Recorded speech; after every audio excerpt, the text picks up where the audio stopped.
Chapter 7. First. Lammas Day, the first day of August. Our rick was not ready in time, but the Adams family joined us, and Mr. Adams spent the day in thatching. While sitting at the harvest table at noon, we saw the same two Indians looking on, and we gave them as much food as they could carry away. Robert brought a maize game with him, but only Sarah could do it.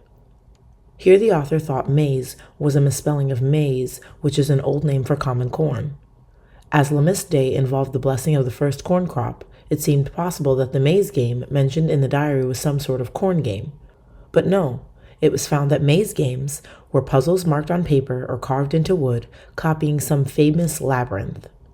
For an example, we present Rosamund's Bower, or the Maze at Woodstock. It is an ingenious puzzle, consisting of the problem of getting from one of the numerous outlets to the bower in the center without crossing any of the lines. Turf mazes were made during harvest festivals by turning up the sod into a maze designed to keep the youngsters busy at play while the parents ate and drank at the tables. If making a turf maze was too difficult or would spoil a good hayfield, sheaves of wheat were laid out in a giant maze at which even the adults might try their skill. The making of mazes became such a fad at one time in the late 16th century that the Puritans banned all maze games by law in an attempt to suppress those foolish ceremonies. Second, the two Indians returned this evening with gifts. They speak very little, but they seem most friendly. They had dinner with us. While parents sat at the harvest table, children played in a maze made from sheaves of grain. Some mazes were not puzzles. They just took about a mile to walk and occupied the children nicely, like Julian's bower. Rachel saw them first, standing outside the window and peering inside. "Quick, Isaac," she whispered. "Get your gun and close the shutters. There are Indians outside." Isaac went to the window and recognized the Indians as those who had been to the harvest party yesterday. "They are only calling," he said quietly, "and they seem to have gifts." Without as much as a nod, and as soon as the door was opened, the two Indian men entered with a noiseless step, placed things on the table, and then stepped aside. There was an ash hunting bow and a dish of sweet fern and a string of coarse wooden beads. The older man went again to the table and lifted the bow and pointed to Noah. "Thank you," said Noah with a deep but nervous bow. The Indian could understand no English, it seemed. He neither smiled nor acknowledged Noah's bow, but he lifted the beads up and placed them over Rachel's head and then upon her neck. "How wonderful!" she exclaimed with genuine pleasure. "What a nice thing to do!" Next, the Indian pointed at the sweet fern and then at Isaac, who seemed bewildered, not knowing what to say or do with it. "Thank them," said Rachel. "They use sweet fern to make a tea with. They say in the village that it cures the ague. They probably saw you sneezing and blowing your nose yesterday." After many smiles and gestures of satisfaction from the Blakes, none of which were returned by the silent Indians, Rachel brought out some fresh milk and cornbread. She drew benches up to the table and she signaled for the men to sit down. They took their pieces of bread and cups of milk, however, and walked quickly outside as if they were departing. "Oh, they're taking my cups," said Rachel as quietly as she could.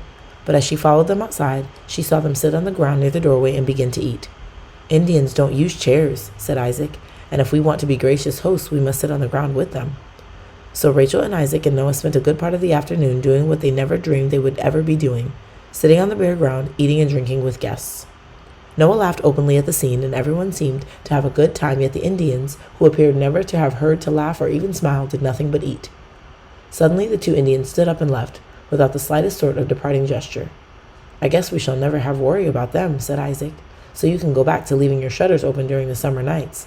I certainly will never understand their ways, but they do have gratitude in their hearts. To me that makes them gentlemen." "Amen to that," said Rachel. "I am so glad that we were civil to them yesterday. I must tell the Adamses about this." Third, very warm. The harvest fly was 2 days late. On Lammas Day, the beginning of harvest time, the cicada was supposed to make its first appearance, or at least start its buzzing song. The cicada is what we now incorrectly call a locust, and what in Noah's time was called the great harvest fly, mostly because it looks like an oversized version of the common housefly. Nowadays, when people hear the locust singing in the trees during summertime, they will say it is a sign of hot weather. This is actually a hark back to the ancient Lammas Day ceremony and its sayings. Even today we find New England harvest tables on the market, not knowing just why they are called that. Today's harvest table, 1800, was the first single-plank Lammas table. The first harvest tables were long, narrow tables such as were reserved for Lammas Day gatherings. These gatherings resembled our present-day Thanksgiving dinners in number and spirit. The tables were always made of one solid plank. 4th, the hottest of days. It is good for those who have not yet finished their harvest, but there was prayer for rain at meeting today. The grass has become parched. We have moved even our bread into the cellar, so drying is the summer warmth. The word cellar meant pantry or place for food storage, and cellars were often not under the house but nearby. For example, this is a salt cellar. An early cellar. High, 50 summer, low, 38 winter. The cellar in Noah's time was not always under the house. It was more often off to one side. Usually it was on the north side of the house, and it was merely a room dug deep in the ground with a dirt floor for the storing of foods. Cellar was actually a mispronunciation of a French word, cella, meaning storeroom. The deepness of the underground storeroom kept foods cool in summer yet warm enough to be above freezing in winter. The enclosed icebox appeared and made the cella or cellar useless, and about that same time, the central furnace appeared. So the cellar has become the logical place for putting the heating system, a long way from what the word once implied. 5th, a fine thunderstorm arrived at noon, garden work. 6th, we have begun a corn cratch, and I have begun taking down the old forge barn. The 1805 cratch became the corn crib.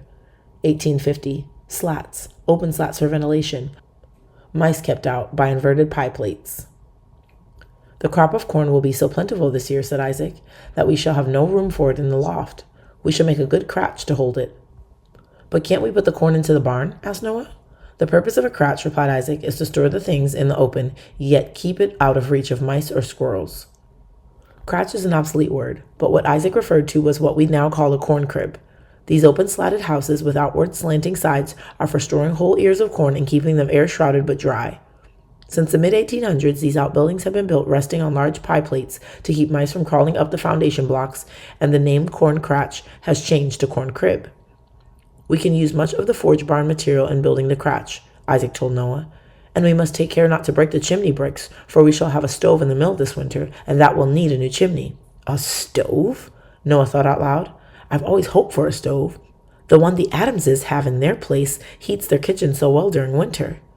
Stoves were scarce in backcountry villages, as almost every farmstead used fireplaces and brick ovens until the 1800s. Benjamin Franklin was perhaps the first to put a fireplace into a box, which could be moved out into the room so that more heat might radiate from the same amount of fuel. In the 1790s, the idea had been taken over so quickly and enthusiastically that many houses were built with a brick chimney starting up in the attic and having numerous metal pipes leading from it to stoves in all the rooms.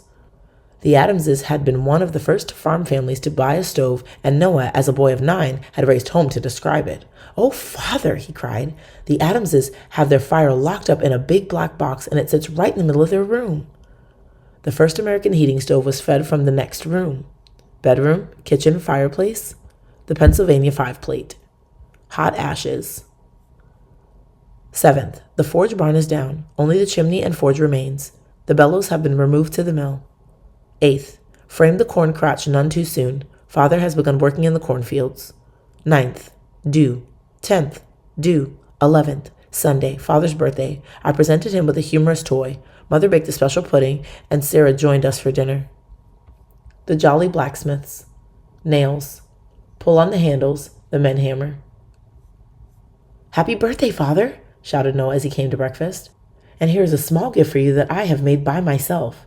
When your mill is completed, it will remind you how we used to work at the anvil together. The one on the left is me, and the handsome fellow on the right is you." "Thank you, son, and what a clever thing it is. I shall always keep it." Isaac pulled the handles back and forth to see the two figures hammer on the anvil, and he laughed aloud. "It will always remind me that every time one of us works, so does the other, that we are a good team." 12th, a great degree of heat with thunder, but no rain. 13th, worked in the cornfields. 14th, dew. 15th, Mr. Beach arrived with a saw frame and a fine 4-foot blade. Its teeth are nearly 2 inches long. 16th, Father and Mr. Beach worked in the mill. I helped. 17th, dew. 18th, Father and I went to meeting without Mother, who is ill.